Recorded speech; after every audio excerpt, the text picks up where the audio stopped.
আজকে আপনারা চিন্তা করতে পারেন, সেই সাদ্দাম একটা ছাত্র, একটা ছেলে, বাচ্চা ছেলে তো, তার বউ, তার ছোট একটা বাচ্চা, বাচ্চাটাকে কোনদিন চোখেও দেখতে পারেনি, গ্রেপ্তার করে রেখেছে। আমাদের জেলখানায় তো নিয়ম আছে, 15 দিন পর পর সাক্ষাৎকারের সুযোগ দেয়।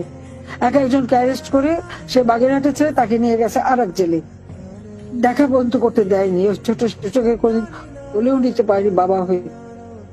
আর সেই বাড়ি ঢুকে শিশুটিকে হত্যা করলো, ওর স্ত্রীকে হত্যা করে ঝুলিয়ে রাখলো, যেন সবাই জানে যে সে আত্মহত্যা করেছে।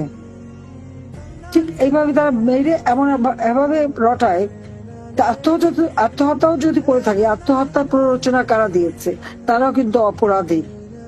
আত্মহত্যা যদি কেউ প্ররোচনা দেয়, সে অপরাধী। হ্যাঁ, আমি দেখলাম তার ঝুলন্ত লাশ, কিন্তু বিছানার উপরে চেয়ার, ওই চেয়ার উপরে পাড়া দিয়ে যদি কেউ মানে ওই লাশ ঝুলে পড়ে, মানুষের জীবনটা অত তাড়াতাড়ি